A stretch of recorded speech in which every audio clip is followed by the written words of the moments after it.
प्रशिक्षणार्थी डॉक्टरचा मृत्यू झालाय। होमिओपॅथिक वैद्यकीय महाविद्यालयातील ही घटना आहे। विद्यार्थ्यांचा प्रशासनावर गंभीर आरोप आहे। अपुऱ्या व्यवस्थेविरोधात विद्यार्थी आक्रमक झालेले आहेत। अहिलानगर येथील अहमदनगर होमिओपॅथिक वैद्यकीय महाविद्यालयात भोवळ येऊन पडलेल्या डॉक्टर गायत्री अवताडे या प्रशिक्षणार्थी डॉक्टरचा उपचारादरम्यान दुर्दैवी मृत्यू झालाय। घटनेनंतर प्रशासनानं शोक व्यक्त न केल्यानं आणि अपुऱ्या आपत्कालीन सुविधांमुळे संतापलेल्या विद्यार्थ्यांनी महाविद्यालयाच्या गेट समोरच 2 तास ठिय्या आंदोलन केलं। तिने आम्हाला कोणालाही कधीच ह्याबद्दल सांगितलेलं नव्हतं किंवा इन्फॉर्म केलेलं नव्हतं, कारण की याचा मागचा उद्देश त्यांचा हा होता की तिला कधीच आतापर्यंत लहानपणीपासून तर आतापर्यंत कधीच तिला कुठल्याच प्रकारचे साईन्स आणि सिम्पटम्स आढळून आले नव्हते।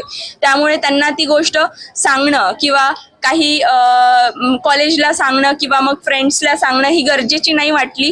ती त्यांचा एक दोष असू शकतो, पण त्याच गोष्टीला आपण काय म्हणता की ब्लेम नाही करू शकत की त्याच गोष्टीमुळे हे सगळं घडलंय, हे आपण बोलू नाही शकत।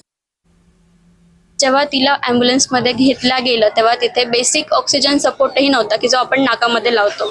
बाकी एअरवे सपोर्ट किंवा एअरवे प्रोटेक्शन, इंट्युबेशन, CPR त्या गोष्टी तर दूरच राहिला। आणि आमचं फक्त एवढं म्हणणे की जो 10 ते 15 मिनिटाचा जो वेळ गेला त्या वेळेमध्ये जर तिला बेसिक सपोर्ट भेटला असता, ती हार्ट पेशंट होती, एक वेगळी बाब आहे। असं नाही की प्रत्येक हार्ट पेशंट मरतोच आणि जागेवरच मरतो, असं नाही। आम्ही सगळे डॉक्टर आहेत तिथे आणि जेवढे पण बाकी डॉक्टर आहेत, पण जर तिला ते बेसिक CPR भेटला असता किंवा साधं ऑक्सिजन भेटला असता, कदाचित आज ती आमच्यामध्ये जिवंत असती। फक्त एवढंच म्हणणं आहे आमचं। महाविद्यालय रुटीन प्रमाणे काम करत होतं। विद्यापीठाची तर परीक्षा चालू आहे, रुटीन प्रमाणे क्लासेसही चालू होते।